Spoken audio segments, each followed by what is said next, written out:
The district digitally records the audio portion of the meetings. The recorder is located in front of the board scribe.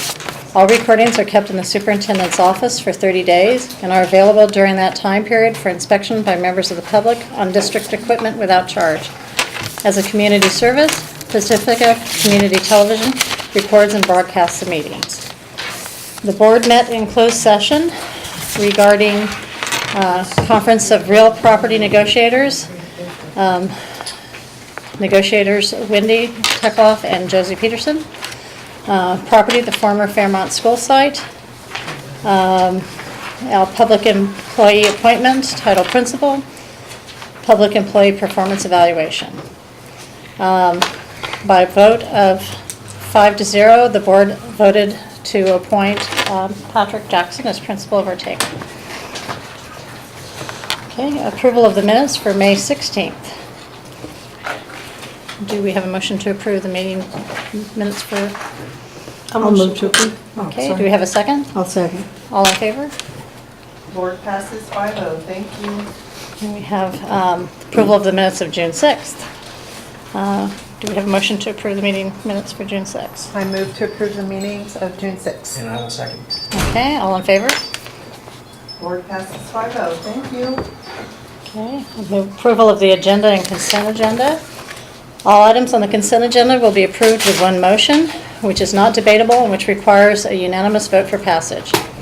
If any member of the board, the superintendent, or the public so requests, any item shall be removed from this section and placed on the regular order of business following approval of the consent agenda. Do we have any changes? I would like to ask that 9A, the agenda, and 9E, the Youth Service Bureau contract, MOU, be pulled. Okay, anyone else? Do we have a motion to approve the consent agenda excluding 9A and 9E? Okay, all in favor? Board passes 5-0. Okay, so item 9A. 9A, I'm wondering if we could switch LF and LG. That's for authorization for teaching in a departmentalized setting and the curriculum adoption of Spanish. I'm just wondering if we could talk about the program before we look at approving a teacher for the program.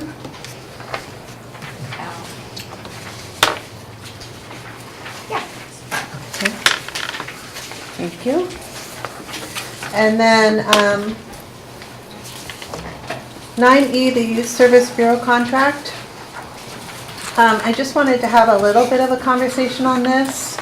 I very much appreciate our relationship with the Youth Service Bureau, providing us with counseling support. Ocean Shore, this is the third year. And is this the third year that we've only had counseling support for their program through the Youth Service Bureau? Correct.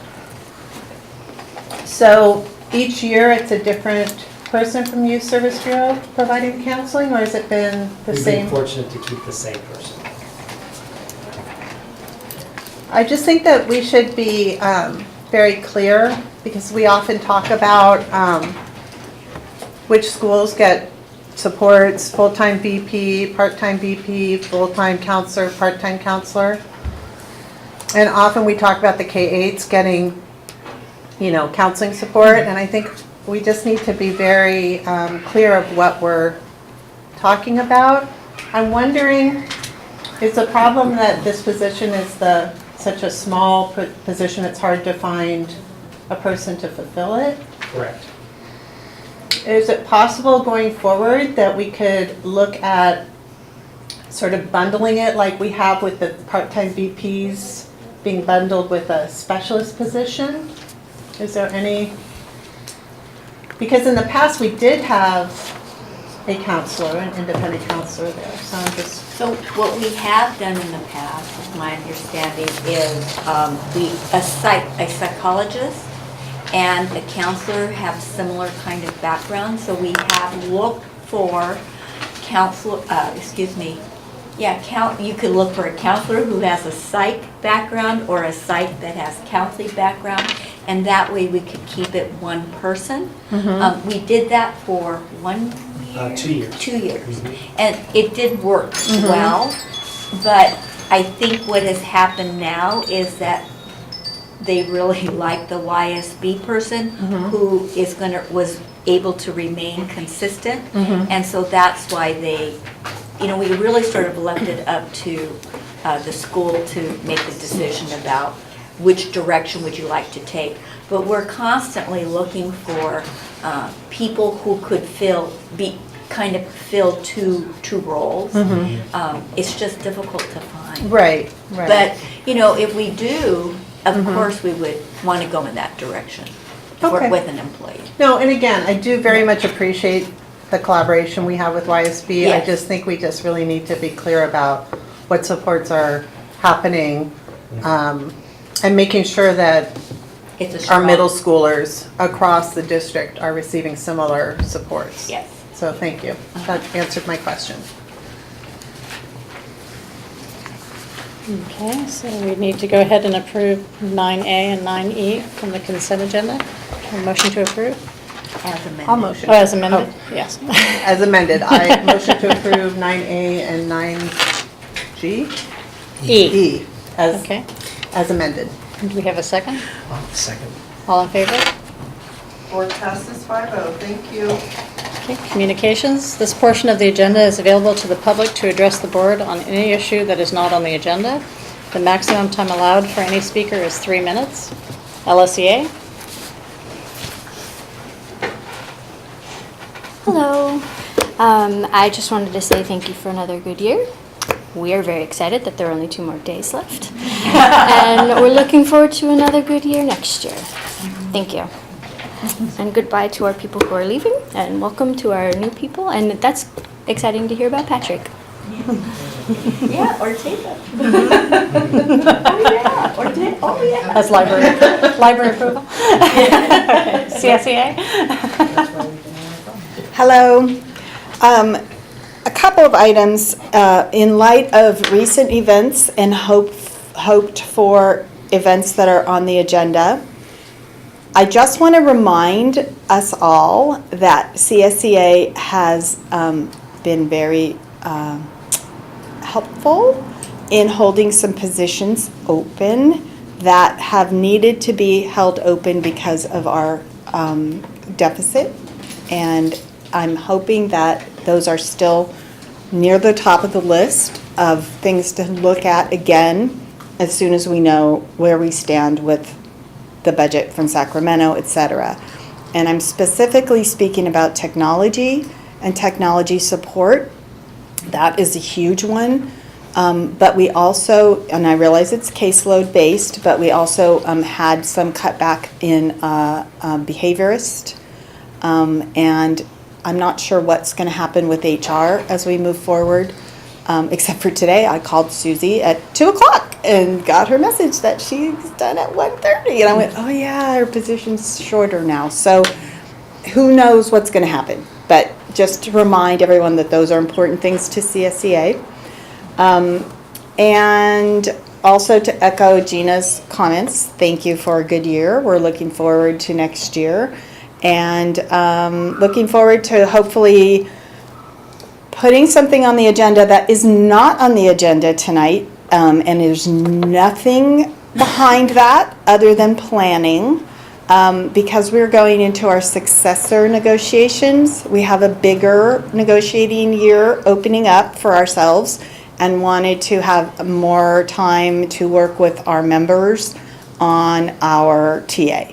We just finished the last one. We just finished, and it was a long process, and we were thrilled to bring it to conclusion, but we really just need more time. So I didn't want you to read anything into the idea that, gee, how come there's only LSEA on here and no CSEA?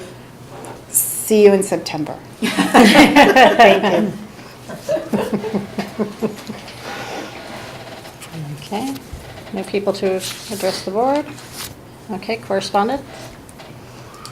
None. None? Okay, board superintendent communications? I'll start. Happy? I have not done anything since last week, Still a good week. since we're a week apart. But I look forward to the Lindemar and the Ortega promotions on Friday. And I did want to take a moment to say thank you to Ray. I know you're moving on to other pastures, but I did want to take a moment to publicly thank you Thank you. for all of your support of our students and our staff and our families. We're really going to miss you. And I also wanted to give a public thank you to Debbie Skiles at Ortega. And she's been with us a long time in many different positions, and she will be missed. So, Well, then the last week I went to a graduation. I think I just got back from a graduation. You did. So we were at IBL's graduation, and I just happened to get there when the kids were coming down in pairs to get to their seat. And I always say that's my favorite part of the graduation. You know, you get to look at their little smiling and nervous faces, and that's the part that always makes me cry. I don't know why. But anyway, and that was nice to think about that, Kathy, that we need to say goodbye to some of these people and appreciation to these people. And besides our welcome to our new superintendent, our newest employee here, and just to thank Wendy and Ray for they as long as I've been on the board, they've been here. I've been working with them, so it's a big change. It's a big change for all of us, but I appreciate the training that I got from both of you and the advice and all of the work that we've done. It's been spectacular, and I wish you great luck in your next endeavors. So it's been a week. The week has flown by. The only thing I have to report is the sort of hello goodbye party, which was yesterday. It was great, and I could swear that I did something related to this board, but I can't put my finger on it. So It's been a week, Jesse, It's it's been a okay. week. It's on your calendar 7 somewhere. days. yeah, and then there's Everything. I got two graduations to attend tomorrow and Friday. So looking forward to that. It has been a week. I had to look on my calendar because I'm like, what day is it? Because there's been this flurry of activity. So yesterday I popped in for the hello goodbye, and then right after that went into the second interviews for the principal at Ortega. And I too want to thank Ray and Wendy. You know, it's just been an experience. I mean, Positive, I hope. no, positive. Really. You know, we've gone through a lot, We have. and I've learned a lot. So thank you, and Ray, for all the special education knowledge that you have too, and Debbie too, who's not here. Thank you. Okay, I was at the hello goodbye also, and hopefully we'll be seeing both of you this week, so I'll say goodbye privately instead of publicly instead. Then this last week, IBL graduation today, and then Mark Unbehagen, the 3rd through 5th grade music teacher, had the first ever on Monday, a little music party that he had. So he tried to get all the music teachers, both parent volunteers, stuff like that, art teachers all together to meet each other from the whole district, and just had them together for just a little tea and compare notes and get to know each other. So that was really nice that he had everyone together like that, because you see each other passing on the campuses and don't necessarily know what the other one does or where they're working. And I think it's public enough. He also found out the same day that he received the Sam Mazza grant. So he'll be able to get the rest of, he's been loading his car full of xylophones and instruments to haul from one school to the other school. And now hopefully that, and then PEF's going to match it, just so he should be able to at least not have to haul all that from school to school next year. So that'll be really nice. He's getting there to where he's going to be up to speed. So a lot of expensive equipment. Okay. And doing all that, we also had the PTO and PEF president's meeting yesterday, and was a great opportunity to kind of reflect on what we've accomplished over the year, and also to look forward to next year. And I think that there is really this, we're at the cusp right now, we're at this one place where we can just jump off and maybe start doing and looking at a district-wide type event of some sort, so that we can work together as one district in support of an effort.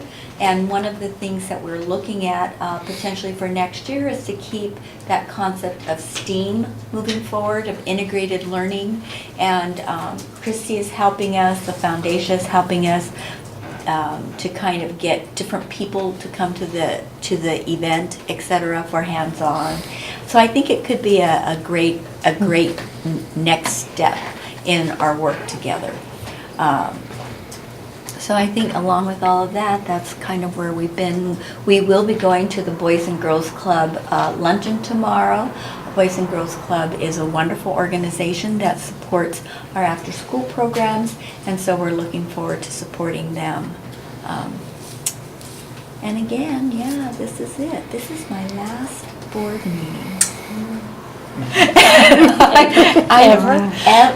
Ever, as a superintendent, and yeah. Maybe you'll run for election? I was gonna say, you could be on the school board. Yeah, I know. Oh, wow, I never even thought about that. But it has just been such a joy, such a privilege, such an honor to work in this organization and with all these wonderful people. And so I thank you, the community, outstanding. You're just so lucky, Heather. You're just so lucky. So I thank you all. It was a wonderful event. Suzanne and her team put together. I think we passed our measure. We're going up. We're not going down as we get more count. So we're, yeah. No, I heard 59.2. Yeah. So Janelle, Julia with the signs in her trunk, I mean, how can you miss, right? So I thank you all. Yeah, they did a new release on I'll sign a Tuesday. measure O sign for you. Yeah. No, they got one more release another week. Okay, so district We might know business. who the county District goals. The district values the goals provided by our local control accountability plan and strategic plan. All of our district board agenda items are tied to these goals. One or more goals is listed in the description of each board item. The details for each of those district goals can be accessed on our agenda online public page or by visiting the district website, www.pacificasd.org, under District Information Board of Trustees. 11A, Close the Gap Grant Update. Will. I'm glad we passed that bond. Because our tech is failing us. So we need a new projector? So we're gonna try to, not wing it, ad-lib it, but we have the slides. Oh, Um, and we have it on our computer. I'll share my screen with anybody. I can't, it won't share to the Apple TV. For some reason, from my screen, I can't get it to share it. Can you- I tried everything. Can you plug your computer in directly over here? With that, Well, I'd have to have it, if you sat over there? No? yeah. Or is that computer already hooked up to it? I might I think he could just work from there. Yeah. Yeah. How do I do this? I don't know how to do this. Okay. I might be able to do mine. You want me to try mine? Can't help you on a Mac. It's a different input, right? So- Right. No, I mean, you network. Oh, well, you're gonna do, I don't know. Computer one? I say try them all.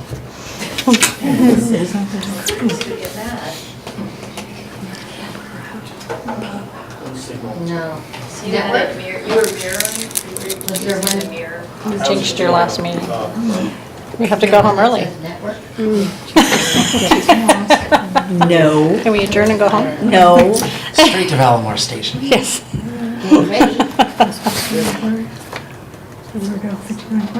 So if we print out some copies and hand them out. 59.2, Oh, also that's a good Tuesday. idea, Laverne. Yeah. Should we do that? Go We with can these just, ones. Yeah, we can keep moving.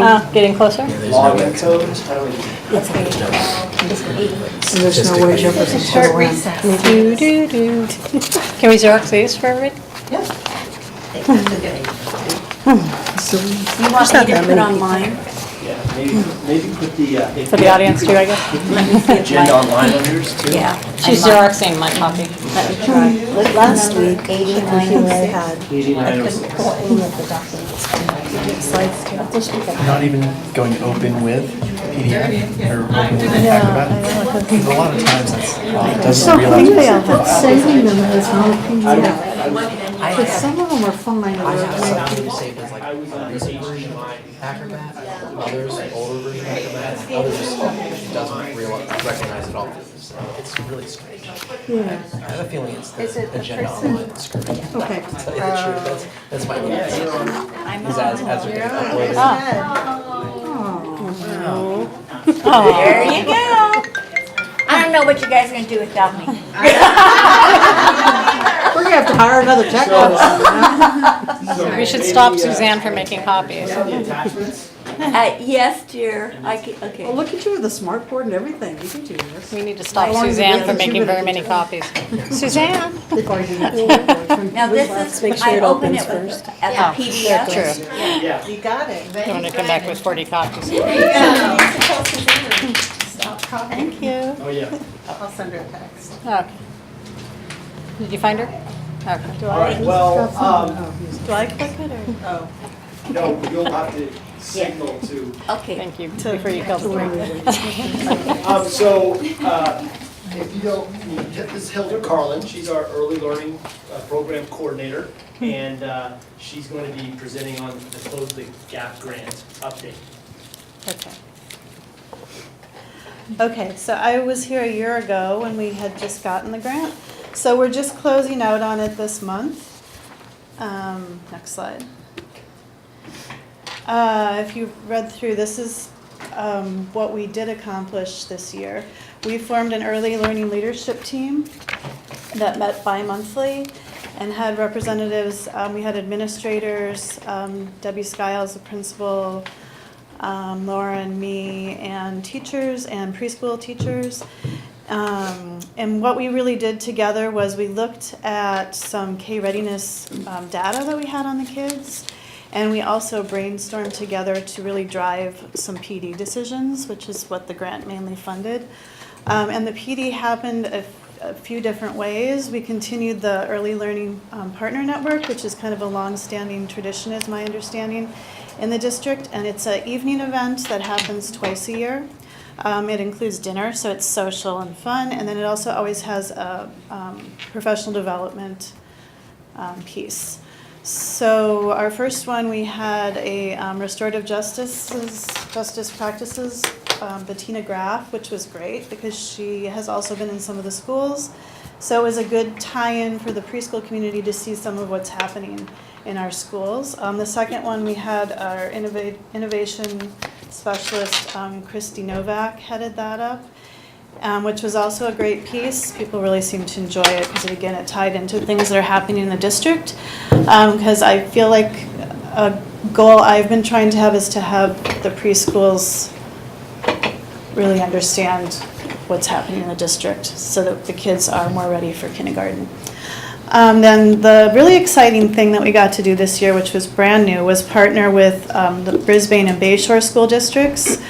Myself, and then there was a rep from each of those districts, planned a collaborative workshop series. So we each hosted a half-day, 3-hour morning PD event, and we brought in up through 3rd grade. So we expanded it because previously the PD had been through 1st grade.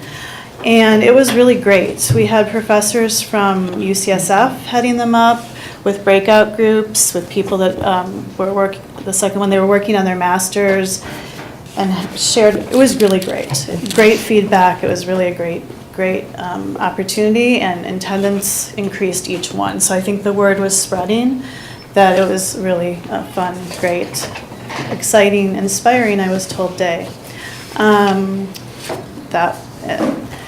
Another thing that happened this year was we were invited to, I guess, principals to attend a leadership academy at SBCF. Will attended, and some principals and myself. It was also quite inspiring. It was full days 3 times this year. We are continuing to distribute and collect the articulation forms, which are forms the preschools fill out that are passed on to the K teachers. And a cool thing that happened this year is we piloted it as an app. And I think it's going well so far. Another thing I spoke about last year was there was a Ready for K texting program available to parents. And last year I introduced it with the kickoff to kindergarten families, which is about 100 families. And this year we were able to include it in the K enrollment forms, so anybody that wanted to opt in could. So we've reached a lot more families with that. And I get the texts, and they're quite cool. They come out 3 times a week with little tips on things you can do every day with your kid to sort of instill K readiness stuff.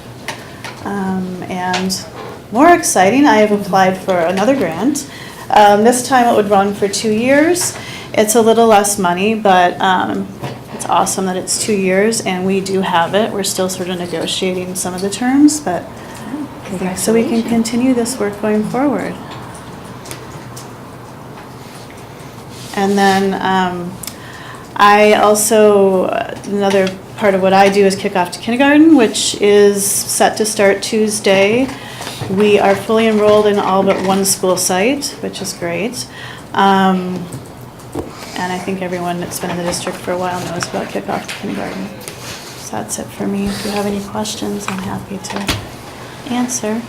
I'm curious, how do you do the outreach to the preschools to see if they want to be included? In the PD or? Or just any of the program? I have a list of all of them. Yeah. All the private ones also? Do they have Yes. to be Yeah. licensed, or do you just? No. Oh, okay. Yeah, no, and it includes daycares and Okay. home, yeah, Great. yeah. And you have a pretty good amount that participate? Yes, they are actually pretty excited to be invited to things. Their I would think so. participation's pretty high, yeah. That's wonderful. Yeah, thank you. Yeah, it's good. For the kickoff to kindergarten, you have about 100 people registered, families registered, right? Families of students registered. 100 Yes. students. Yeah. How many had to get turned away? That's hard to say, because I don't think in the end anybody's really turned away. Okay. What happens is I start with the kids that really need it. Sure. People that might feel slightly turned away are people that have been in TK, because they're not prioritized. And then certain sites do fill faster, so if people are really focused on being at their own school, which they usually are, I think they could feel like they didn't get a spot. Sure. And then sometimes I think there's not total clarity on the program, so that's what I'm kind of continuing to try to work on. I think some people don't realize that it is available, so I'll have people contact me, because there are often spots open in the end. Okay. I mean, Yeah. that's sort of my question. whether Yeah, I mean, you're at sort of first under it capacity, seems. or are you over Yeah, capacity? like initially it seems selective, but if people are willing to wait, but they want to make summer plans, Yeah. so they sort of self-select that way too. I was more concerned if you were oversubscribed, and then it's the time to try to expand, right? If you're oversubscribed, you might not have. Yeah, we'll talk about that going forward, right? Yeah. We may in one day need to do it. Any other questions? All right, thank you so much. Thank you. Okay. 11B, curriculum adoption, history, social science. Wendy?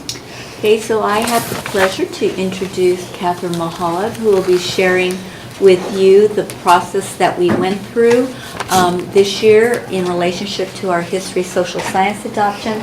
I think you saw in our boardroom some of the artifacts of what we did to let the community and teachers view some of the options that we felt were viable, that aligned with the framework and the history social science standards. So with that, Catherine. Thank you, Wendy. I regret that Lauren Fong could not be here tonight. Lauren really was the driving force behind this project and spent so many hours coordinating, facilitating. I was a co-facilitator, but I feel like that co would be very small compared to what she did. So I told her I would mention her name several times tonight as I'm here presenting to you.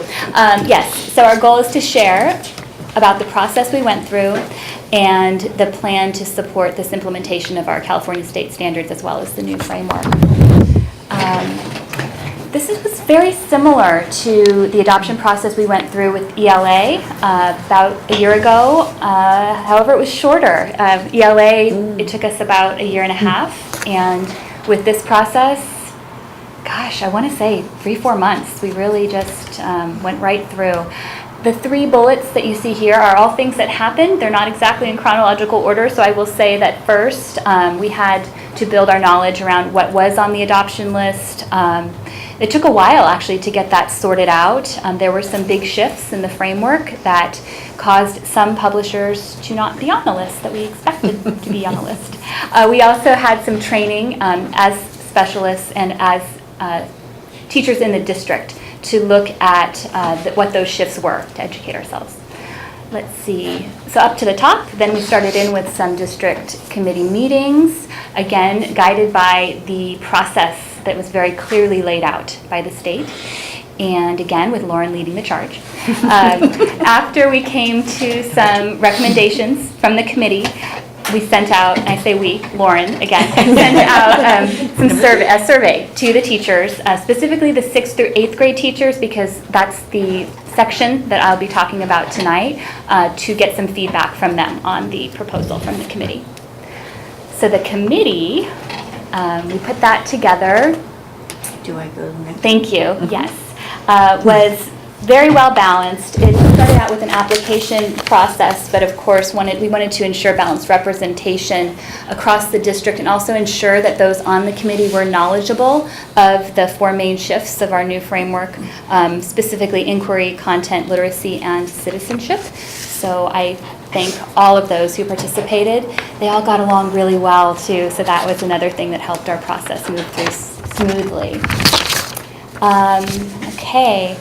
So some of the main considerations that the adoption committee held strong are listed here, and I can say that the first one really took teachers into mind with all of the new curriculum that we've been bringing on board in the past few years to look towards integration and also look towards what we know. Also considering the social emotional learning framework that we are working with here in Pacifica. Of course, that our activities in this curriculum are accessible to all learners, so ensuring that social studies and the study of social studies is not limited by reading and writing ability, that this is something experiential, focuses a lot on listening and speaking at whatever level of expression that is. So I'm very excited about that being in the forefront of our minds. The last 2 bullets speak to some of the shifts of the framework that I think were present already in our curriculum, but really are more called out in the new framework. So next slide. The next slide shows what the components are that the committee recommends be adopted. The teacher subscription is essentially a teacher's manual. It's available online. The activity placards really get our learners out of the book, right? So we're moving throughout the classroom. I remember when I taught TCI in 6th grade, we moved our desks all the time. We moved our chairs. We really made literally the history come alive, which is interesting. It's TCI History Alive is the name of the curriculum. Let's see here. For the student edition textbook, it also has an online subscription that actually comes with it. The additional recommendation was that the students have a second textbook that they would just keep at home and leave at home. So that was what the committee had brought to us. And then lastly, as an option to have a print copy of the interactive student notebook, which is available online, but some of our teachers were expressing that certain students just express themselves better in writing, or it's more accessible to them rather than on a screen. And then we have a lot of screens already, so that's where that last one came from. Let's see, that's what I have to share. So, ready for questions, discussion? And another thing I'd like to point out is we are looking at the cost. TCI does come with, it's a 8-year adoption. So we wanted to make sure that it's something that we really are going to use and apply. So we felt really comfortable with grades 6 through 8, but our K-5s have been so used to integrating, because it's been a long time since we've really adopted a curriculum.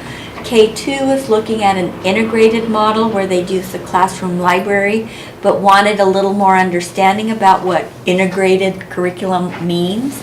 And then the 3-5 were highly interested in adopting TCI as well, but know that they have been integrating their curriculum for many years now. So we decided to pull back a little. The K-5 will maybe have some teachers who will pilot it just to see if it's really useful to them with TCI. It will either be TCI or an integrated model. And they may choose to do K2 integrated and 3-5 TCI. But we wanted to give people next year an opportunity because it's a big cost. And I think it's an important thing for us to slow down a little bit. With the TCI grades 6 through 8, we looked at the cost. Again, it's doable, and yet the recommendation would be that this additional student edition for home use, which is something we typically did. When I was principal, we always had a math book, and we had a math book at home because the kids can't carry all of that home back and forth. The recommendation for this time go around is to hold off on that second textbook at this particular time to really see if they will use it, because this is a very different approach, and TCI has some shifts. Bless you. So at this stage, first year implementation, we're going to say, let's not get this textbook until we see that there is really a need for the second. And so we have not included that in our budget for next year, and that we get 15 days of professional development from TCI, which I guess can be spread throughout the adoption period. So we're slated, should we adopt TCI for grades 6 through 8, for an August 8th PD, so that all teachers can have an entree into TCI, although we've been using that curriculum in our district for many years. It's still, different pieces, etc. So just points of clarification. Thank you. I love the accessibility to all learners and the more hands-on approach. I think that's wonderful. Yeah. I had a previous student, I bumped into her at Starbucks, and she tells me, because she's in junior college now, and she said, "You were the best social studies teacher." Well, I had her for 2 periods of ELA, only 1 period of social studies, and she remembered the social studies, and it was teaching with TCI. So I thought that was, it says it all. Yeah.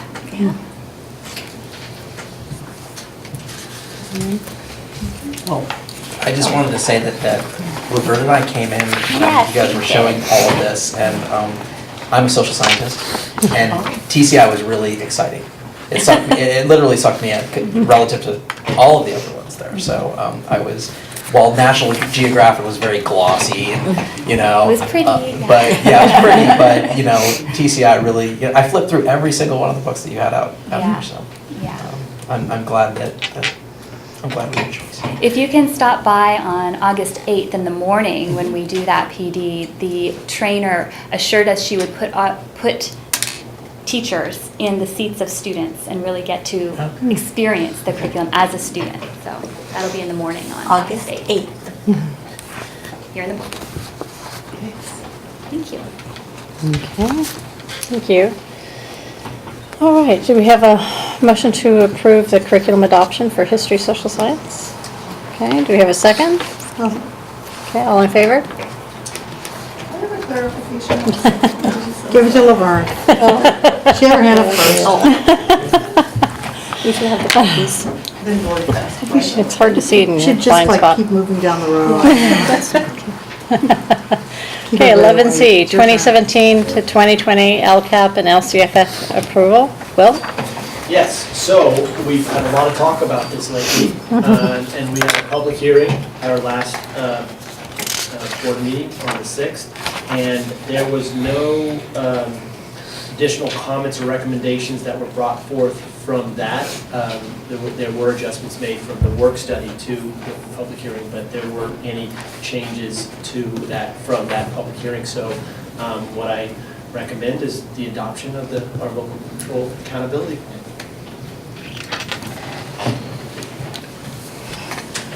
Okay. I think we questioned ourselves out on this one. And then some. Thank you, Carl. Yes, thank you. No more thoughts or questions? Okay. No more thoughts and questions. Do we have a motion to approve the 2017-2020 LCAP and LCFF? I will motion to approve. Do we have a second? I will, oh. Go ahead, go ahead. There you go. This one's Okay, yours. my turn. Okay, all in favor? Board passes 5-0. Thank you. Okay, 11D, adoption of the 2018-2019 budget. Josie? Okay, thank you. We did have a lot of discussion on the budget as well. On May 23rd, we had a full study session with the board and went through all the assumptions for both revenues and expenditures of the budget. We also had a public hearing last Wednesday on June 6th, and the budget is based on the governor's May revision. And recently, the state has adopted their final budget, and so I put together a very short 2 slides for you so we can see where this final state budget ended up compared to, if you don't, do you have it, or, oh, you don't have it? Well, I made copies, I can give copies. Okay, or I think you sent it to me, so I did. can probably pull it up if no one reads all my junk. So I just wanted to point out there were some differences. Some years this happens to us where, the May revise is different than the January proposal, and the state budget is different than the May revise. And we were concerned when we reviewed the budget that this could happen again this year, so we don't mind going forward. I have a summary slide here of the state's... Did I go too far? Sorry. That's okay. Go back one. Here's a summary of the state's funding for LCFF, what the COLA was in January. It was 2.51%. And then the governor proposed a 3% COLA in May, and that's what our current budget is based on. And now in the June budget, it's 3.7%. So it's slightly higher, which is really good to get more ongoing funds in the budget. It really helps us in the multi-year. The gap funding is the same, it's 100% in all the proposals. The one thing that's a little bit difficult for us is the one-time discretionary funds. The budget we presented to you included the May revision of $344 per ADA. And the final budget, which we were kind of concerned that might happen, is $168, which is 50% of what we had projected. And what they did was they moved the funding a little bit into LCFF and into other areas of the education budget. So CTE, Career Tech Ed, which we don't receive, and there's some other areas that we don't receive. So we don't have all the details of all those. I'm going to go to a conference in July where school services will summarize it. But this is the big items for us is the revenue. And so that is quite a big difference. So Wendy, if you don't mind going to the next slide, I'll show you how it impacts our budget. So for LCFF funds, it's an increase of $163,000. But the one-time discretionary funds, remember we went through the slide where it was $1 million last time, it's really only just under 500,000. So it's less, a minus of 500,000. So the net change for PSD is $350,000. It is difficult without the one-time funds because we did commit those funds to some employee one-time bonuses in December 2018. And we were also using it to somewhat balance our deficit. So that is difficult, but the multi-year is strengthened. So when we come back and look at the first interim in November, you'll see that our multi-year picture looks better because it is ongoing funding. So by increasing the LCFF, it continues year after year, which does help us. It's just not enough. We need to increase the actual base funding to be able to offset our deficit. So we did remind you that the county required a contingency plan, and the contingency plan we presented was if the state didn't fund the discretionary, PSD would need to cut $658,000. It's less because they funded part of it. They didn't fund the whole million, they funded about half of it. So these are the categories that we would just need to look at closely at, reducing. We mentioned last time we have a vacant position in the maintenance department. We haven't hired for that position. We've moved forward with advertising, but one option is to leave the position open until we can come back at first interim and see how our final staffing comes out and what the actual health benefit costs are, because we don't know what health benefit costs are yet. So there's still some unknowns in our budget, and right now we just need to kind of sit tight and see how first interim. So next slide is really just the next steps. So that's where it looks the state budget is, it's the final budget. If there's anything new in the conference, other categories of funding, I'll bring that back to you, but I really didn't see anything that applied to Pacifica School District in just the, the summary readings. I don't know if there's any questions or comments at this time. I'm sorry, it's not better news. This has happened before, where the May revise is rosier than the, final stage. It is better to get ongoing LCFF funds. It's not enough. Okay. Any questions or discussion? So, go back a slide. Wendy, thank you. So, does this mean we are not doing the 240K for the deferred maintenance? It's an option for us as we look at our budget. Do we do 120 and not do the whole 240? Do we hold off on hiring a position? So those are, out of the funds that we would need to cut, those are the options we have. That's always the one we cut. Yeah. But luckily we have the bond. Measure those coming. And John didn't schedule any major projects this summer, cautiously, so. Sunset Ridge, only thing is Sunset Ridge. Which he had the funding for that already set aside. Their canopy? No, No, that'll have to not be the with canopy. that'll be with the bond measure. Okay. Do we have a motion to approve the adoption of the 2018-2019 budget? Okay, do we have a second? All in favor? 4 passes 5-0, thank you. Thank you, Josie. Thank you. Okay, 11E, Pacifica School District and Laguna Salada Employee Association Initial Negotiation Joint Proposal. Josie? Yes, this is for the LSCA Pacific School District Joint Proposal, and Maureen is also here. So did you want to go over the proposal, or did you want me to present it? You could present it, I was just Okay. gonna. I always seem to follow the budget. We're all So depressed. this is for 2018-19, and we do have a joint proposal. The calendar, both parties have an interest in developing a calendar that meets the needs of our staff and our community. The hours, both parties have an interest in clarifying the duty day to promote equity across the district. Both parties have an interest in including the TK duty day in the contract. Kindergarten teachers' duty day, it's under section 8.5. And then compensation, both parties have an interest that needs are met and unit members are fairly compensated for their time in the form of total compensation, which includes salary and benefits.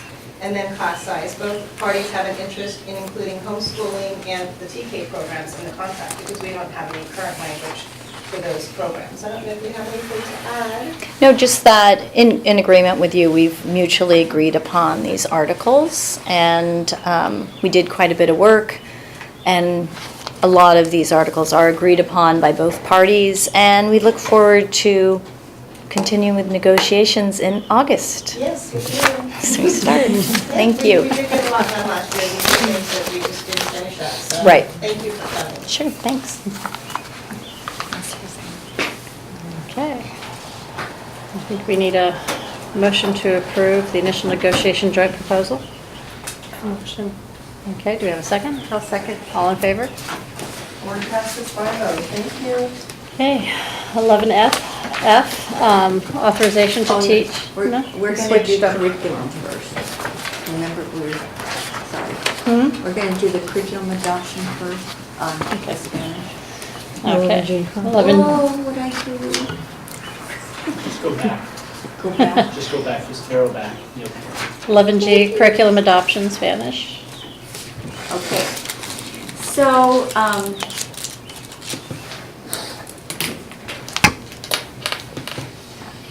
see if I can do it.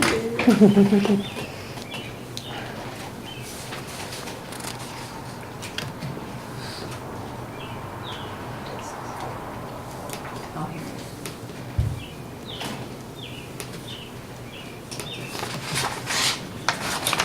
Okay, so as you know, one of the things that we wanted to do was to provide an opportunity for a world language in our district, for many reasons. And as we look at why we believe having a second language that we speak really talks about us living in a diverse society, in a global society, and therefore.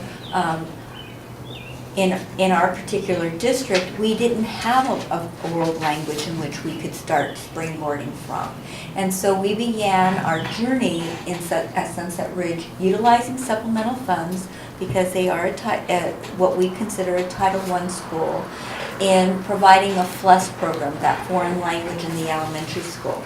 Well, those students now have reached 5th grade and they're going to move on to 6th. And they need a program to help continue this language opportunity.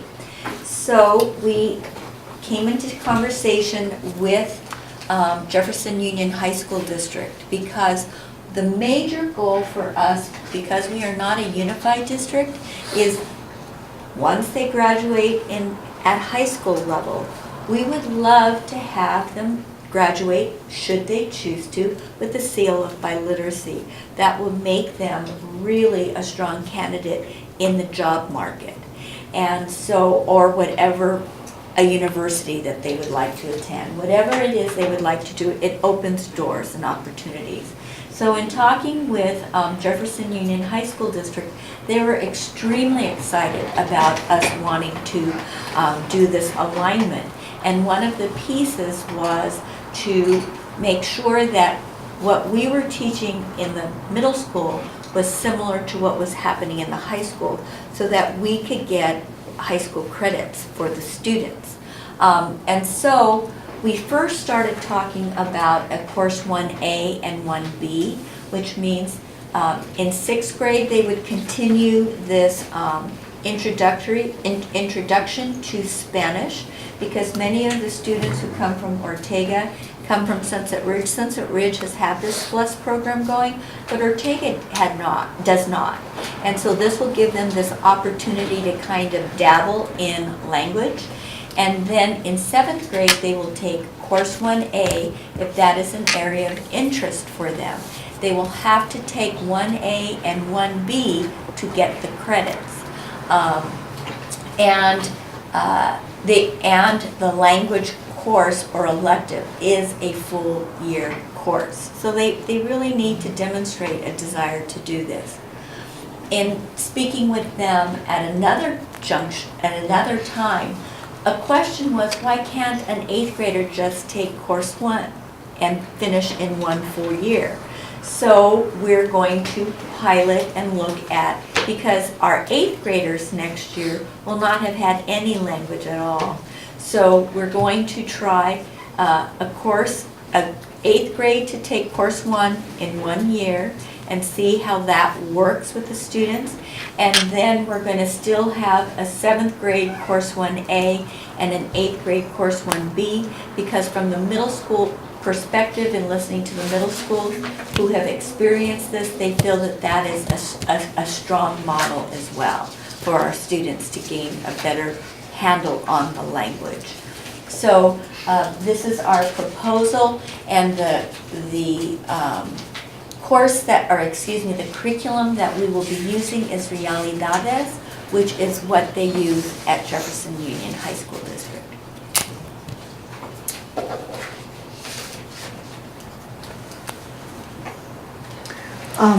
Did we ever get clarification whether they will get high school credit for course one?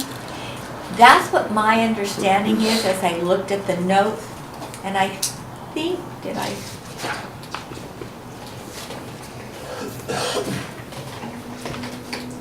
Now, here's where the guidelines for JHS will follow the University of California guidelines of up to 10 language of other English credit. So I would say yes.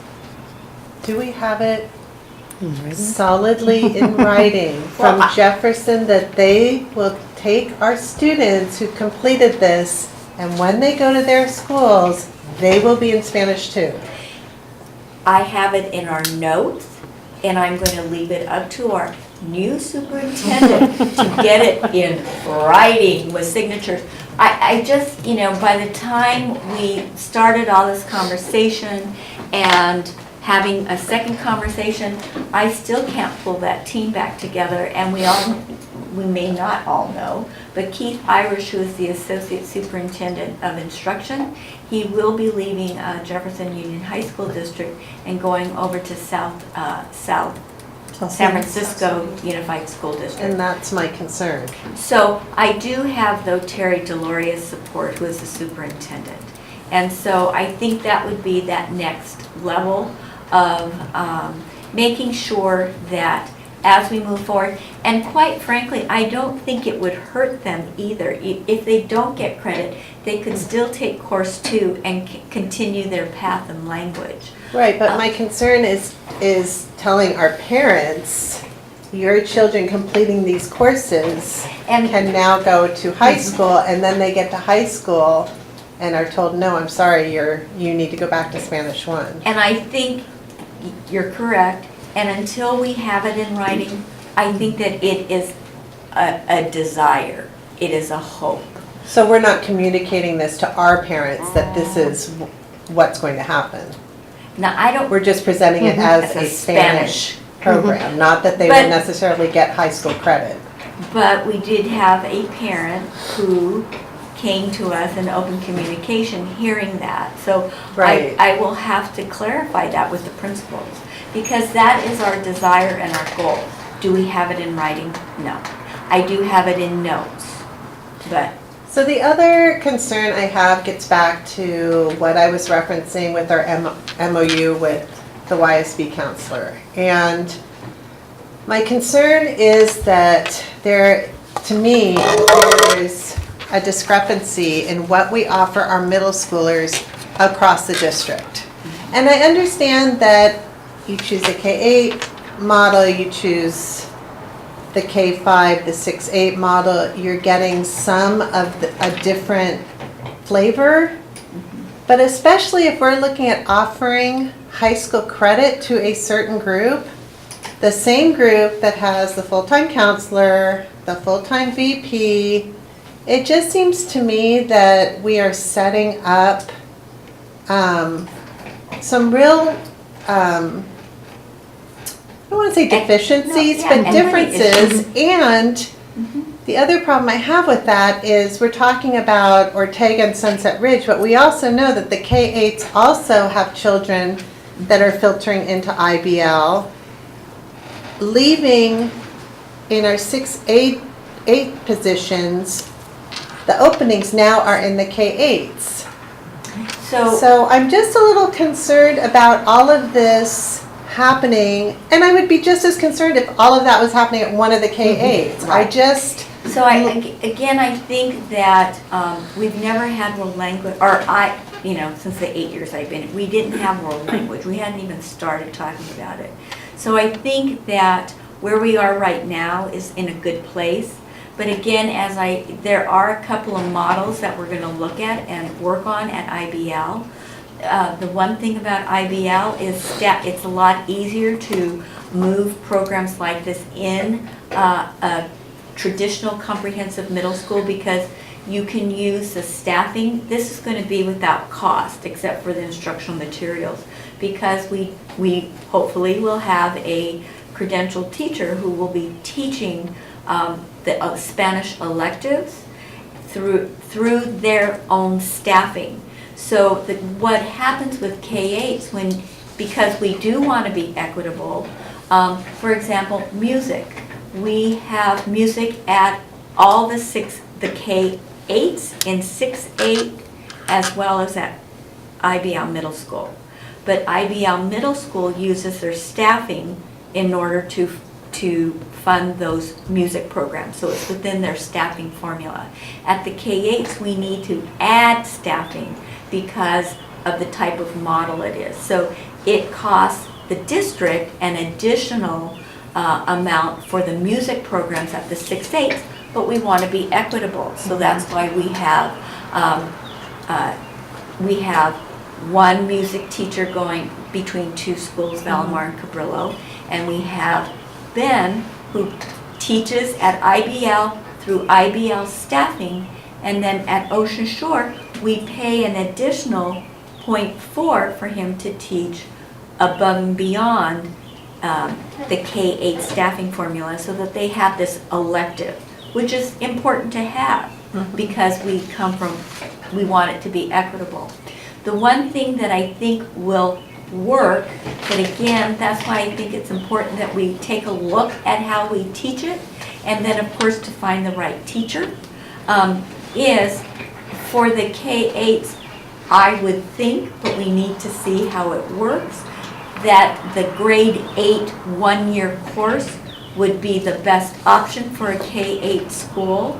And what we did for geometry, for example, is we don't have enough kids at each of the schools to want to take geometry or we're able to take geometry as being accelerated as well, which we don't do anymore, which for Spanish, not all students want to take Spanish all year. So what we will have to do is start using next year as an opportunity to start that conversation with the K-8s.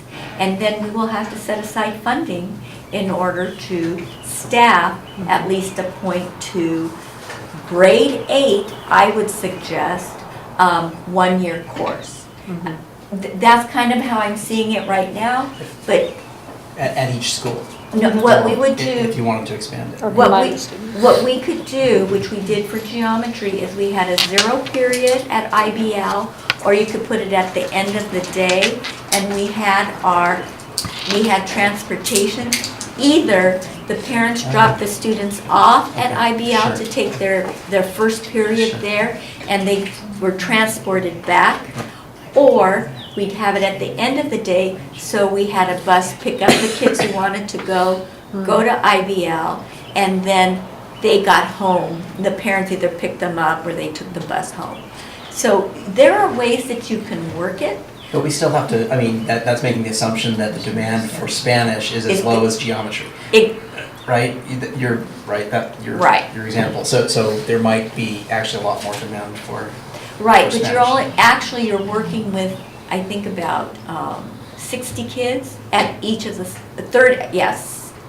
60 kids at each site, 48 at Ocean Shore.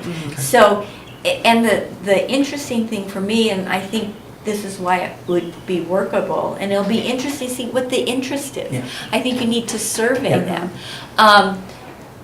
At the K-8, everybody takes music for 6th grade.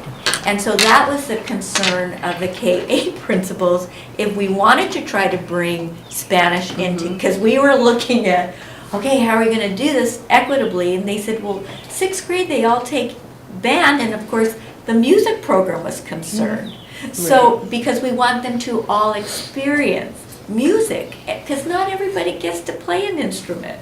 And so, what my thinking is, maybe, let's see how it works at IBL, if we can really do this model.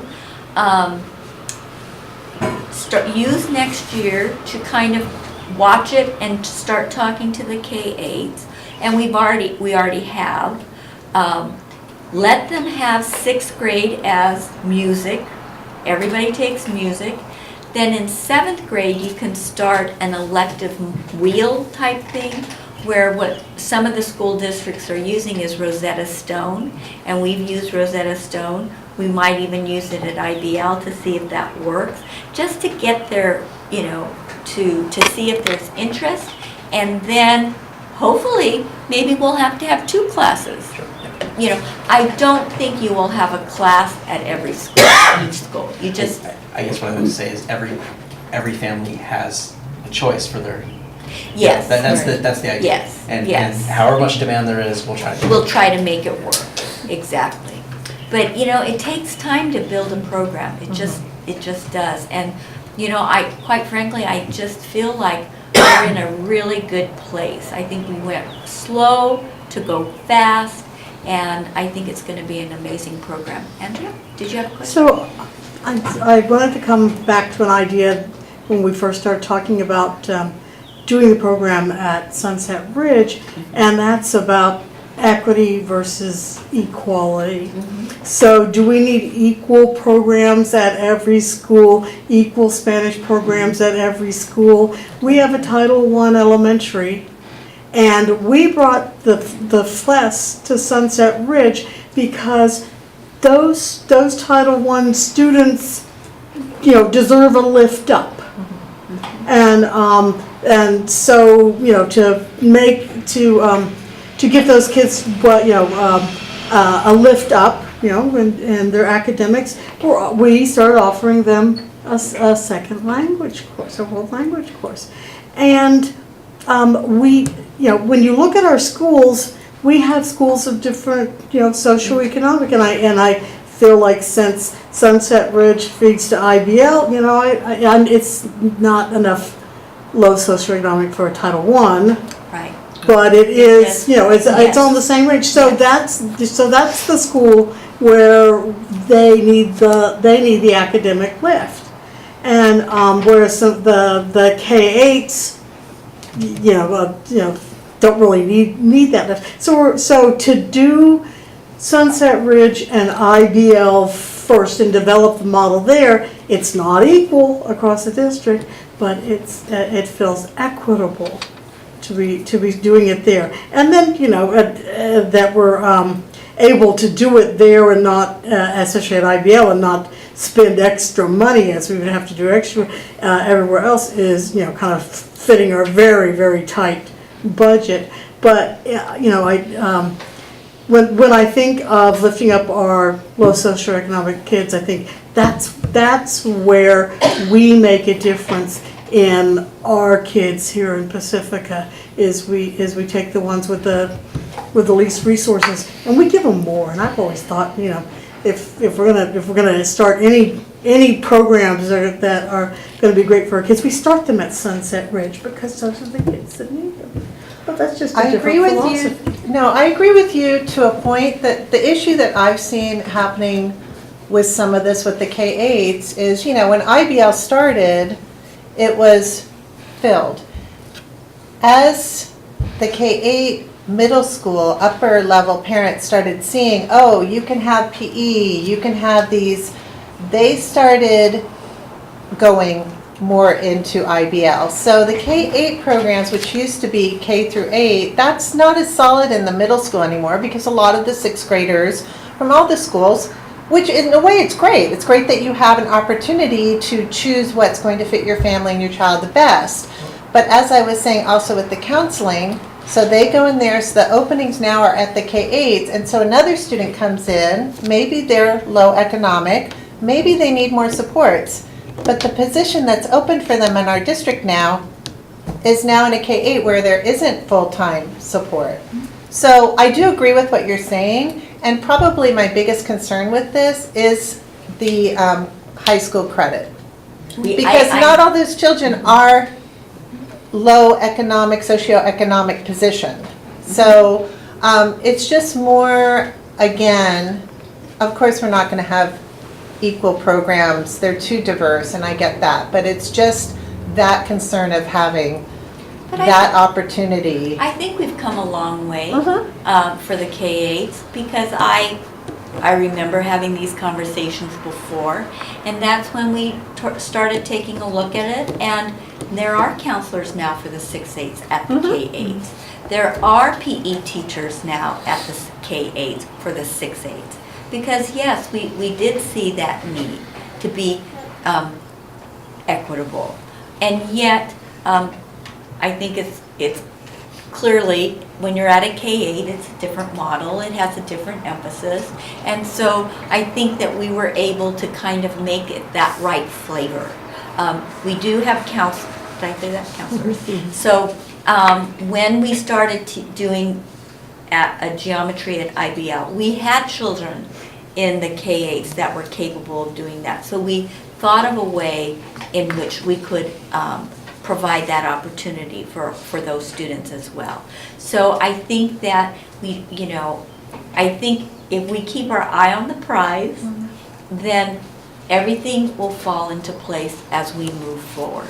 But we don't have a solid commitment. I don't have anything in writing. I have notes. And that's where I think my desire to have a meeting to make sure that we got it in writing was critical, but it was at the end of the year, and I just didn't make it. But getting this assurance in writing, that's not necessarily a make or break for it either, right? I mean, so you might expect that if you don't get it in writing, some parents aren't going to buy in, but you still might have a critical mass that really want it. So. I don't think that's like writing this off. No, my concern is that we don't wanna tell our promise. families, Well, when of your course. child takes this, they're gonna get go credit. to Terra Nova, Oceana, wherever, they can start second, Of course. so that's my But only that's concern with different it. than a credit. Yeah, We're talking about, are they gonna get a high school graduation Right. credit? Giving them the handshake that they'll get to go into course 2 doesn't necessarily mean they've got a credit. It means they've gotta take more Spanish in order to Right. get to a higher level of Right. Spanish, to get to a UC. At the graduation requirement Jefferson is 1 year? No, For graduation, but not for the Right. A to G. But for A to G, Yeah, it's it's two. two. It's It's two, two. so they have to do a higher level Right. of Spanish. Now, they've been testing for Spanish to decide which course you go into. That's how they've always done it. Right. And so So we even if you don't assume get our. credit, even if you don't get credit, you'll be well positioned to test into 2. Yeah, Yes. yeah, When you're there. Do they offer 3? they have to. Yeah, Okay, I just it's didn't know very that. So- small usually. Do they offer 4 There's, or yeah, AP? for Okay. sometimes a few students in the back of the room of 3, but They don't offer any AP or 4? not when mine were there. Okay. Okay. So that's why, again, I think that there's some excitement on the level of Jefferson Union High School District, because we will be sending them students who could potentially keep advancing. So again, They could I have think- AP. They could have AP and then have And I more. think that this is just an incredible opportunity for us, and again, an alignment, and our goal is to provide a wonderful opportunity for our students, to graduate with the seal of biliteracy. I think it's very exciting, credit, no credit. Yeah. My hope is, Still be it's positioned. kind of like how we worked with our algebra, and we're working on our math placement right now. We do not want kids to have to retake something that they don't need. And so Will and Stacy have been working, we have our criteria, and we will be moving forward on math placement. So kids are not taking course 1 if they're ready for course 2. And it's been working. So, we just need to continue, keep our relationship whole. And they're not getting high school credit if they place out of course 1 in No, math. they are not. So realidades, shall we adopt that curriculum? Do we have a motion to approve the curriculum adoption? Oh, wait a minute, don't we have to do, are we on the other one? No. No. They got turned around. Okay. Yeah. We moved them around. Okay. I have my hand. Okay. You had a second. got it. Okay, do we have a second? Sure. Yeah. Okay. All We in can figure out favor? what we're voting for. Thank you. Does sure count as a vote?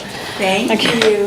11F, authorization to teach in departmentalized setting. So we do have an opportunity, we do have a teacher named Natalie Jenks who is teaching at IBL, who has enough credits but needs to take one more course.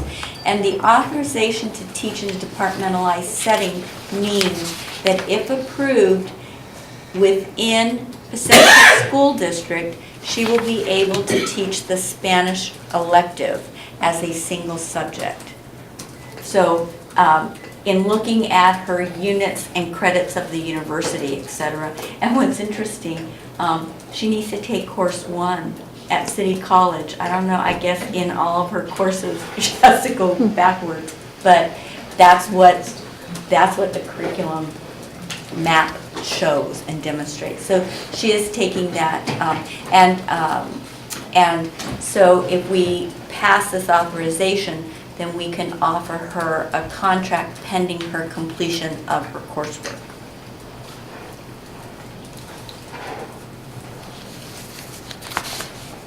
Okay. All right. Do we have a motion to approve the authorization to teach in a departmentalized setting? I move. Okay, do we have a second?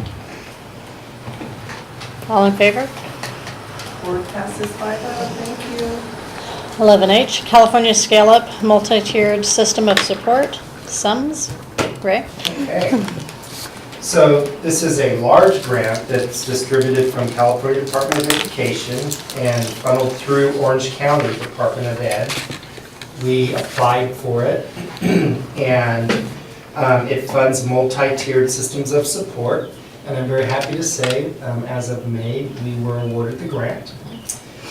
This grant aligns with our LCAP priorities and the work that we currently have and want to proceed with multi-tiered systems of support. The grant is in the amount of $25,000. It'll be funded over a 3-year period. It's going to help us with professional development within our special ed education classes, specifically special day classes. It's also going to help us have a district-wide protocol, consistent protocol for student study teams, and it will also help us with professional development, focus on restorative practices, specifically a district-wide approach where all the teachers understand how to facilitate a community circle. So we're excited. The money's coming in August. Josie's ready to receive it. And my successor, Maria Gavidio, will be the lead for the grant in rolling out all the work. And she has background in, she was running it for Belmont Redwood Shores, so she's familiar with the process, et cetera. Is this a 3-year? Yeah, so I was really excited to see this, and congratulations, it's great. I was a little concerned because it's $25,000 over 3 years, and you got a laundry list there of things you want to do with it. So, $25,000 seems like a lot until you start spreading it over a lot of bread, right? Little bit of butter over a lot of bread. So I'm not really sure when you said special day classes. Okay, that's pretty compact, and there's only so many of those. But when you get to sort of district-wide PD on restorative practices, that's where I'm going. Wow, how are you going to stretch the money? And it's just it sounds challenging. So in collaboration with other funding sources in the district, as I look over at Will, who oversees other funding sources, that will allow us to release teachers for the professional development. And we are working with Bettina Groff, who does restorative practice work from San Mateo County Office of Education, and that is free. Okay, so it's mostly release time that you're purchasing. Okay, thanks. It really excited me. Congratulations again. I wish it was like 75 grand, like 25 a year. So did we. I thought it was. But we'll take it. Absolutely, no complaints. That's right. So Ray, within the professional development around restorative practices, is there going to be work with some of our staff in actually getting a real buy-in to restorative practices? Because I've just heard from some sort of this, oh, it doesn't work, you know, just trying something new and sort of the concerns about, is this really helping? Is this sort of a fake kumbaya moment? It just seems like actually learning how to do it before that, you have to have the buy-in to the process. So each school has a school climate team. And that school climate team, every school's school climate team is now focusing on restorative practices. And so they are internally working at each school site on what their vision looks like for restorative practice at their site, and hence comes the buy-in. Okay. We're hoping that with a district-wide focus on one area of restorative practice, which Community Circle will enhance what each school is individually doing. Okay. Thank you. Okay. Some teachers don't like it because it's kind of they think that the punishment model is better Exactly. than a restorative. But, you know, we can all learn. Yes. Yes. Okay, 11I, Campaign for Business and Education Excellence Honor Roll. Oh, I'm so excited to announce this. So, a couple years ago. They woke up over there. It's your turn, it's your turn.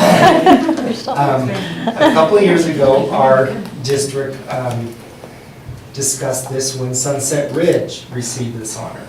But now this honor, the Campaign for Business and Education Excellence, CBEE, announced also back in May, almost 1,800 schools that received, school programs that received this honor, and this is for high academic achievement. And so I'm very proud to say that our own Pacifica School District homeschool program received the honor for the 17-18 school year. This honor is made possible with support from numerous businesses and organizations. For example, Macy's. So it's a hybrid of organizations that come together to choose who the honorees are.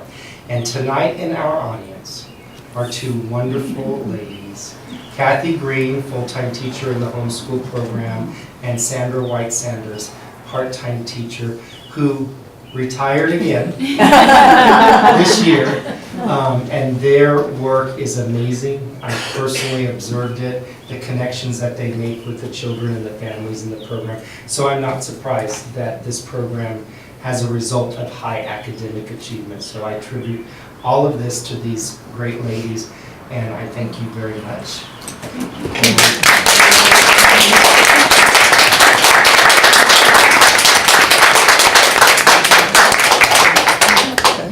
And a little token of our appreciation. We can do this. Oh, thank you. Thank you. Thank you for what you do. And Kathy's already ordered it. It wasn't ready yet. We wanted to have it on this wall, but we will also be putting up a huge banner that will go over at Lindemar Education Center that states that the homeschool program won this award. Great. It'll be coming in the near future. Yes. Congratulations. Thank you. Congratulations. Yeah, I'm really wondering how many homeschool programs get the award. You guys, There are a lot of district homeschool programs. Yeah, I know, but that are it charter might be- homeschool. I'm not sure. but it might be really rare. I mean, it might be extra special, right? You guys will- We're the only one in San Mateo County, so that's, Yeah. Yay. Great work, great work. Congratulations. Keep up the good work.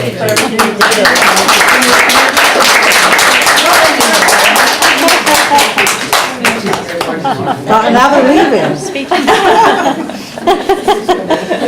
Their word. Going on. Speech. No. Bye, guys. Bye, everybody. Happy summer.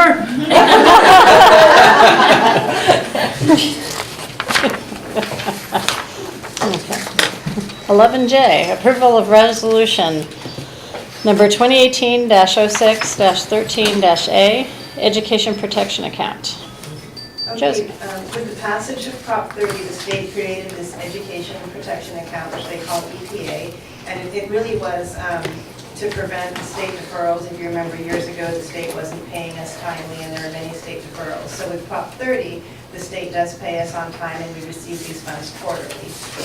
But as part of a condition of receiving the funds, the board does need to pass this resolution determining what the spending plan is. And in addition, we have 2 sheets that will be posted on our website for 17-18 and 18-19, which are also attached. And it shows how the funds are being spent, and it's being spent on teacher salaries. So it's about 3.6 million is what they're estimating at this time. And it's in our budget for teacher salaries. And this document will be posted on our website.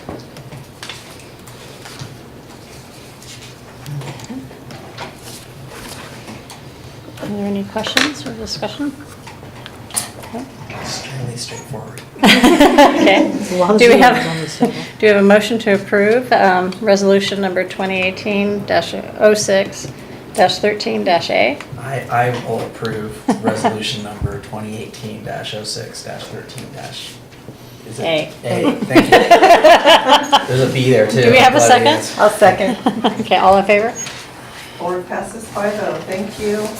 Now we have resolution number 2018-06-13-B, tax levy for bonds of Pacifica School District. And so this resolution goes with our Measure O, the passage of the Measure O bond. And so this resolution will allow us to request or send the resolution to the County of San Mateo in order for us to levy our bonds.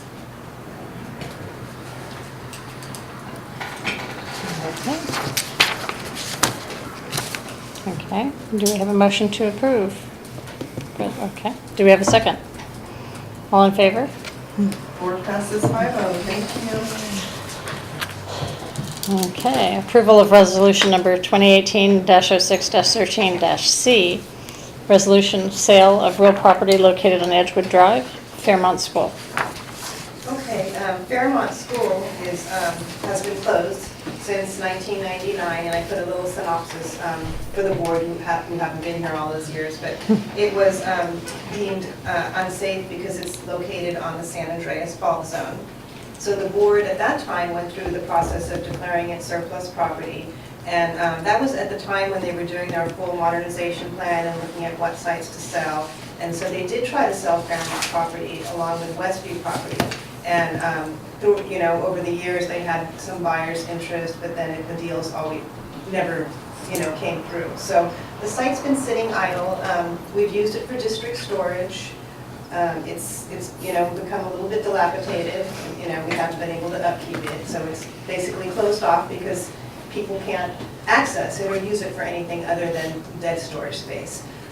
The good thing is that St. Ignatius, one of our previous superintendents rented the fields to St. Ignatius, and they did over $2 million worth of renovations, and they created a really state-of-the-art facility. Many of our own, my son played there, many of our own students have been able to use those fields because SI opens it up to the Pacifica community in addition to their sports teams. And they have been a really good neighbor in that neighborhood. The neighbors have really, enjoy that they respect the neighborhood, and anytime there's been any questions or anything, they've really been able to rise to the occasion and take care of it. Our grounds have looked much better since they're there because they maintain and upkeep the grounds around the school, around their area and their parking space. So recent conversations, they're interested in the purchase, and we have worked through this resolution and this purchase agreement. We did get an appraisal. It's they're offering the appraised value, which, because the land is unbuildable, the appraised value is based on storage space. So tonight, for the board's consideration, is moving forward with the sale. They have an installment plan, which is outlined in the resolution and the purchase agreement. If we were to sell it, we would receive the funds, and it would be one-time funds that you can't use for operating expenses. So you could put them in the building fund or the capital outlay fund, and then determine what types of one-time expenses you would like to use them for. Ofsted Workforce Housing would be a perfect example of how you could use these funds. So I don't know if you've had a lot of time, we have discussed it. a bit in closed session, so if you have any more questions about the purchase and sale agreement or the resolution or want to have discussion, do that now. I feel like we fully discussed it. I think it's just a wonderful opportunity. I think St. Ignatius has been a good neighbor up there, and that's hard to find sometimes, so that'll be good for the community. And some of the other options that have come up. Okay, do we have a motion to approve the sale of real property, Fairmont? I'll move to approve. Do you have a second? I'll second. All in favor? Word passes 5-0. Thank you. Okay, 11M, outdoor education overnight field trips, 2018-2019. Will? Okay, so what I put forth to you is the overnight field trips for our outdoor education program. And these are all the 5th grades of our schools go on these in this wonderful program that's done through the done at the San Francisco YMCA camp, James Gulch, and Jones Gulch. Sorry, Jane doesn't have a goal. Jane works for me. I should know that. I was a teacher who took 5th grade classes to Jones Gulch. Where is that? Where's Jones Gulch? It's right down the. Pescadero. Yeah. More or less. And the exciting thing about it here at the School District is that all costs to participate in this overnight program are paid through our parcel tax funds. So it's not an economic burden on any of the families or schools that are attending. So I recommend approval of these overnight road trips. A motion to approve. So, I want to discuss it. have we ever had 3 schools go at the same I time? know. This year. We have. This year we did? This year and last year. Yeah. Okay. 3? I knew 2 Is it the did. same 3 every time? Those same 3. Mhm. Okay. Do they end up getting housed together and everything, or is that? They still mix the kids up. Okay, because I would think there's a benefit to them Yes. meeting Mhm. new, other schools and everything. Okay, any other questions? Now do we have a motion to approve? I'll motion to.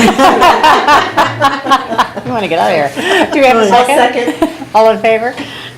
Word passes 5-0. Thank you. Okay, 11N, Board Bylaw 9220, Governing Board Elections. Wendy? It's Here we coming go back. again. So, I think we landed on many of the options that we felt supportive of. However, there was that one question about whether the district supports the funds or pays for the funds for that, for the mailings, et cetera, or the candidate. So that's kind of what currently the district is the one who pays to defray the costs for the candidate. Well, as the person with the, yet again, unpopular position, again, I absolutely agree with wanting to have diversity on the board, with wanting to enable us to reflect our community of making it available. Again, my only concern, and perhaps it was a blip, but is what happened with the last election when we had to run an election for a candidate who actually decided not to run, and not having those funds go to the classroom. So that is just the brunt, and hopefully it was a blip. And but that is assuming that anybody that runs is running because they don't want to pay the money. no, So, I mean, if we're saying that, that the way we're setting this up is costing us to have an election, then, I'm not sure why, why we think that just because of the way we were gonna pay for their, for the candidate costs, was the reason we had to have an election last time. Well, because if you have to put in $200 or $300, you're really gonna think about it. And I feel like if you don't even have to put in sort of a good faith effort of really stopping and thinking before you write that check, am I really going to run this? It's a little more, sure, I'll run. Seems pretty minor. I mean, it Well, I seems like. think part of it was pretty low amount. the, maybe, you know, being more, having more money in it or whatever, they didn't let us know in time to drop out. It's not that the person couldn't drop out, it's more they just, well, I'll let it drop. And so there was a time they could have dropped out and we wouldn't have had to pay for the whole election, but they weren't paying that much attention, maybe because they didn't really have, you know, any skin in the game kind of thing. And But we don't and so know maybe that, we right? That's can- our assumption yeah, that they but had no skin in the game. It is my assumption. You're right. But what I'm wondering is That if- may not be the reason, you know. It may Yeah. not. If we could, you know, if the district is still going to pay for it, maybe have some sort of education or information flyers. It's like, you know, please consider these drop dates if you're going to drop. Please consider the financial cost on the district if you're not paying attention. And to educate the potential candidates maybe, and I still maybe think give that's it the one more best. try, but educate them as to, you know, this is what happens if you're not taking it seriously. I maybe still they don't know. feel that that's the best solution. I mean, I feel really strongly that paying the cost of the election for candidates is the way that we can ensure a diverse pool. And, you know, and it's just necessarily gonna narrow the pool if we push the costs onto the candidates. I'm hoping that this was just a blip. And it just happened once. I mean, I came in on this election, so I'm not sure what happened before. I mean, I guess you guys made the candidates pay before. Always. Yes? Yes. This was the first until- year trying yeah. it this way. Yeah, so, and before you always had Yes. a Everyone always- plentiful pool of candidates? Diverse? Well, not No. plentiful. No, but we always fill our seats. Yeah. Okay, that's not the question. You fill the seats with who, right? No, but we've had we've had candidates from all across the community. It hasn't been just in one area. We've had people from Okay. north, south, mid. Not just talking geographic, I'm talking, Well, I don't know the median home income Yeah, of yeah. all the candidates, but you think it's a pretty good mix? Yeah. my assumption. I mean, I've known some of them, and I can't say they all, you know, live in mansions or, but Like us. like us. Well, I still would like to keep it the way it is. I think I'm trying not to get upset because I think the privilege of having money is a privilege. And I think that we're having a discussion about money and people. And, you know, I'm going to just share with you to put down $350, I think it was a big deal for our family.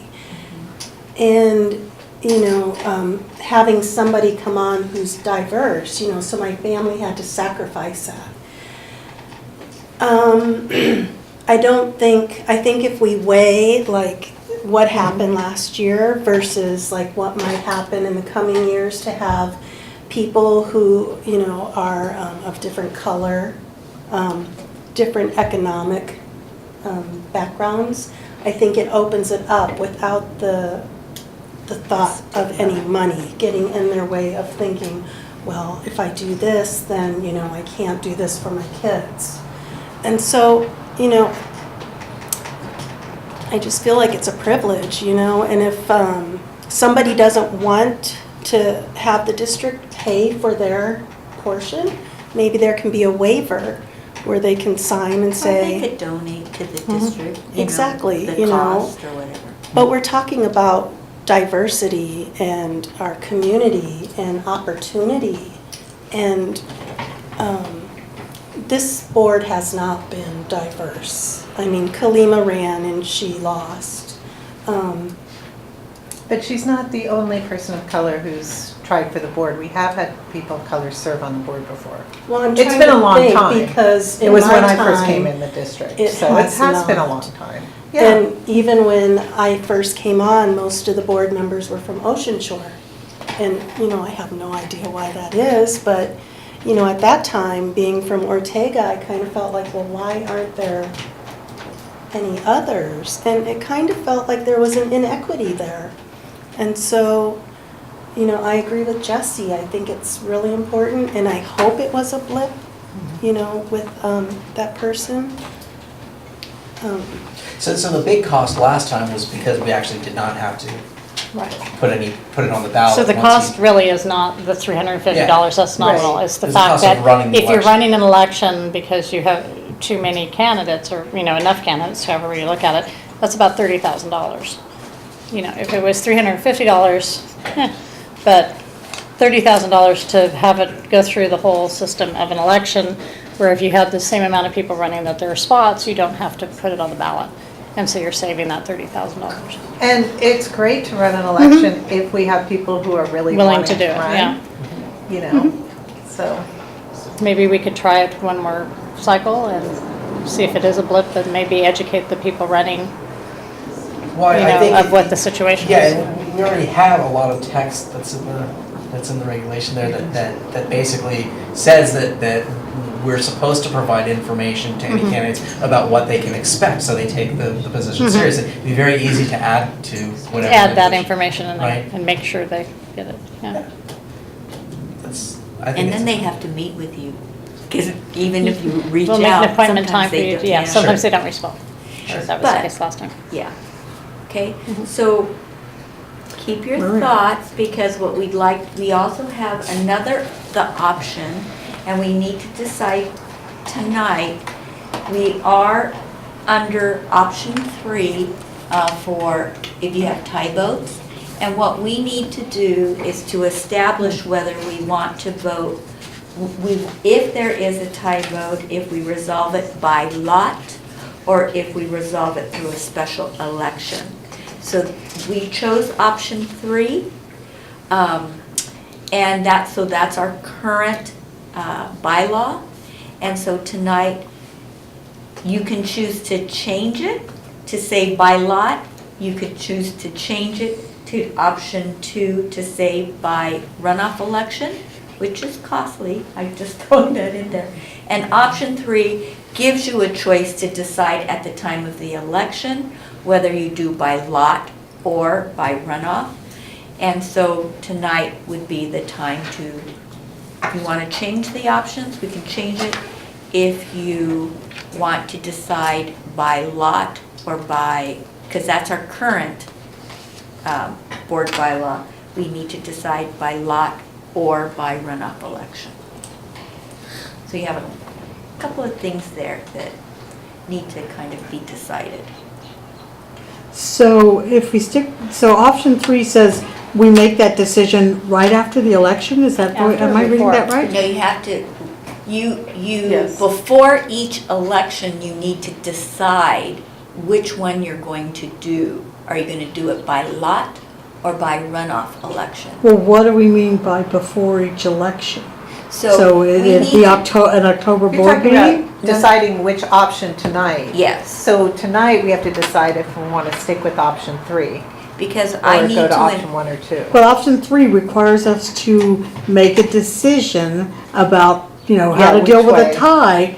After. Do we, is that something we do tonight, or is that Yes. something we do right before the election? Because I don't remember going through This that. is after the election. If you That's- choose that's option what I- 3. Right, But you can choose 1 or 2 tonight, and then it won't right, be. but she's saying Yeah. with option 3. Yeah. We then make the decision after the election. no. No, before the election. You see, no, read option 3, It says before, immediately after the election. okay, read the first, before Oh. each election, the board shall decide. Oh, I'm okay. sorry. But now, is it the sitting board, or is it the people running in the election that decide how it's going to be? Tonight, we need to decide, because we need to turn in a candidate policy form by July.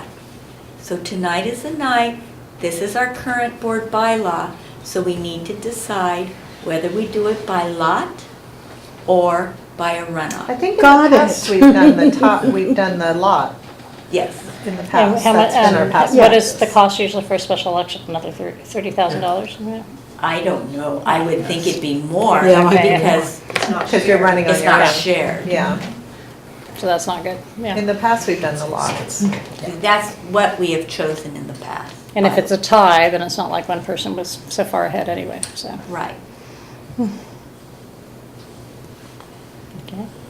I think by lot's fine. I don't Alright. do- I'm fine, I'm fine with No it. I mean, reason it's to gonna be a leave. very Have we rare ever instance had- where it's No. never gonna be used. We So- ever had a tie? I don't know that, but I don't not remember there since. ever being, like, County first of all, super- enough County candidates. super. The county and superintendent, which is right now 50.02 by 74 votes That's in the whole crazy. county. But other than that. No, we looked at it there's and no it was tie.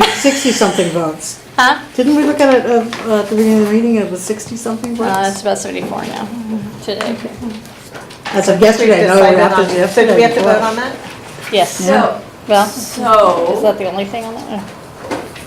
Vote on the lot? I have to, right. So She we has some. decided by lot, correct? Correct. And then, is this a, let me look at my board agenda. Is this an action item? Yes. And so that's gonna be a motion to. So- But is that the only action? Is that the only, no, there's No. other things. Gotta be Discussion, action. Right. There's other things. So now, what my suggestion would be that first we do the action on, we want to do it by lot. Okay, so Okay. For the November election. for the November. Yes. For this November election. Okay, do we have a Case motion of to a tie. approve by lot for the November 2018? Yes. Do we have a second? I'll second. All in favor? Board passes 5-0, thank you. Now the next. Now, the next thing would be the board bylaw itself with all the various options. So what we have, let me try this one. We will do, for the board bylaw, we will limit the candidate statement, which is the current, to 200 words. The cost of the candidate statement sent to each voter will be paid by the district. Do we need to vote on that? We're voting on this We're- policy. Yeah. This is, the She's so these are the So, options. I know, but do we need to vote on these one at a time or No, discuss you're these one gonna, at a you're, time? this is our current, Policy. current board. I know, but we're talking about changing it. Right, so right now, let's try to do it all in Okay. the options, okay? So 200-word statement, paid by district, and today, well, I guess we didn't have to do that separate one. Today, we had to decide if we do a runoff election or by lot, and we already voted by lot. So what we're going for in our board bylaw is option 3. We will continue with option 3 to make that decision before each election, okay? And so I would just say for the board bylaw, we go with option 3 to make that decision before each election. And let me show you what that is. So that would be the board bylaw that is on discussion right now. 200-word statement, district pays, and we choose which way to go by lot or by runoff election. Well, do we want to keep doing this every 2 years, which I know it's not like a big deal of deciding in June to go by lot or by of new election, when we know we're not going to want to have a Runoff. a Charge the runoff. district for a runoff? Yeah, so, why not go ahead and change to option 1 Right, while we're changing everything else? you could.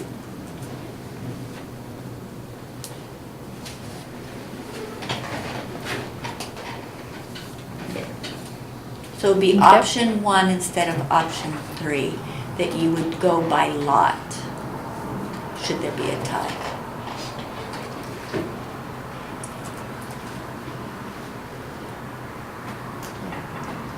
Okay. Makes more sense. Okay, so shall I try it one more time? Okay. So now we've kind of modified for our board bylaw. We're going to do the 200-word statement. It will be, the candidate's statement will be paid by district, and in the event of a tie vote, it will be option 1 by lot. Okay. Do we have a motion to approve? I'll motion to approve. Because I started all this. It's your fault. It's all your Do fault. do we have a second? I keep being afraid to second. Oh, I'll second. Second. That's fine. All in favor? Thank you. Good job. Thank you. Future agenda? The future agenda. Oh my gosh, we're almost done. We did remember, cancel our July 11th meeting. Now, our next meeting will be August 8th, not our. Yeah. Next meeting will be August 8th, but you'll have a wonderful new superintendent. And the question I'd like to pose is if you would like to have a retreat of some sort, which would be needed to be posted. Is there anything for us? To, work with the superintendent and develop that wonderful trust and rapport that you have with me. And so, a suggestion might be in late July, early August, before school starts.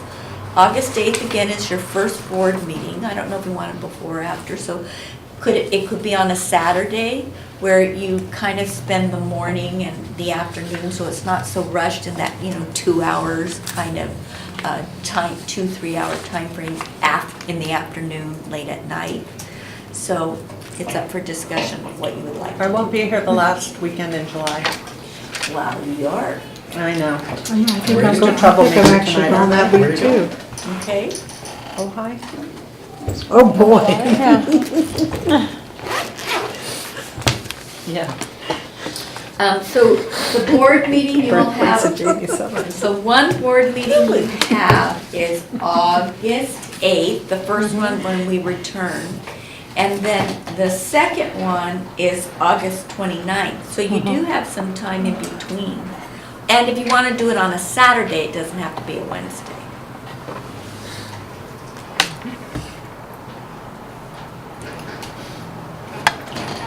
It's kind of hard, it's so far off. I wonder if we should wait till it gets closer and let our board president just work with our Do superintendent. a doodle poll or? Yeah, doodle poll. We should do a doodle poll. I mean, I would also like to consult with our superintendent and see what's convenient for her. Yeah.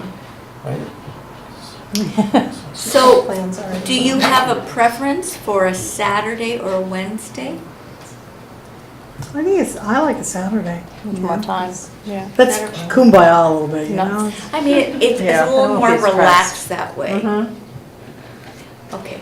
Do you guys want me to Superintendent come? usually provides coffee and You're often gone the first week in bagels, August, you so know. are you? I'm with Oh, Kathy here and not going to be here like July, okay, because in the past you've always been the first week of August? And it If I may remember. go into August. Okay. So maybe Not what specifically the what first week. Heather can do is do it after August 8th, some weekend. Yeah, Okay. that sounds good. Just not the 18th. Not the 8th. Just not the 18th. What's the 8th? What's the 18th? That's my anniversary, I'm out of town, so. That's all right. It's my anniversary. Huh? You can bring You probably can. Okay, kids. Okay, I was gonna Wendy. let Wendy adjourn.